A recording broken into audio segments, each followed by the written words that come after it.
여러분 안녕하세요. 집수입니다. 하나님께서 유다 왕에게 이야기하십니다. 너와 이 문으로 들어오는 네 백성, 그러니까 유다의 모든 백성들은 이 말씀을 들어야 한다. 정의와 공의를 행하며 갇힌 자를 자유롭게 하고 어려움에 처한 이들을 도와주며 이방인과 고아와 과부를 압제하지 말며 무죄한 피를 흘리지 말아라. 너희가 이 말을 준행하면 그 왕위가 온전히 보존될 것이다. 하지만 이 말을 듣지 않으면 이 왕위는 황폐해질 것이다. 주민이 없는 성읍으로 만들 것이다 라고. 한마디로 하나님께서 기뻐하시는 정의와 공의를 행하며 어려움에 처한 이들을 도와주고 사회적 약자들을 돌봐주라고. 그렇게 하면은 그 왕위와 나라가 평화롭고 영화를 누리게 될 것이라 말씀하십니다. 반대로 그렇지 않으면 유다가 멸망하게 될 것을 말씀하십니다.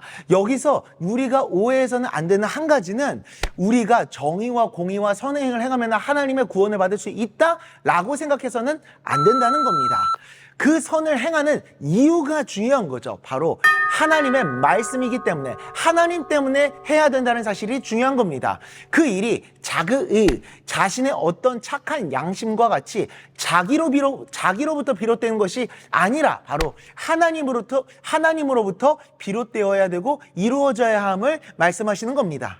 바로 하나님과의 관계가 중요한 겁니다. 하나님을 나의 주님으로 인정하기 때문에 하나님이 나의 왕이시니 그 말씀에 순종하며 하나님께서 기뻐하시는 일을 이루어가는 것, 바로 모든 것이 하나님과의 관계 속에서 이루어지는 것이 신앙인 겁니다. 하나님의 주대심이 온전히 세워지는 것이죠. 주대심을 온전히 세운 사람들은 내가 하는 모든 일의 이유가 하나님께 있는 사람들인 겁니다. 나의 의로움을 나타내고 자랑하는 것이 아니라 하나님께서 기뻐하시는 선하신 뜻을 이루고자 애쓰고 노력하며 그 말씀에 순종하는 사람들, 모든 삶의 이유가 하나님께 있는 사람들이 진정한 하나님의 사람인 겁니다. 고린도전서 10장 31절입니다. 그런즉 너희가 먹든지 마시든지 무엇을 하든지 다 하나님의 영광을 위하여 하라. 아멘.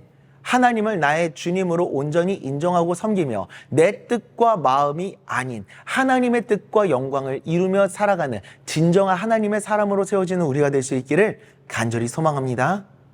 기도하겠습니다.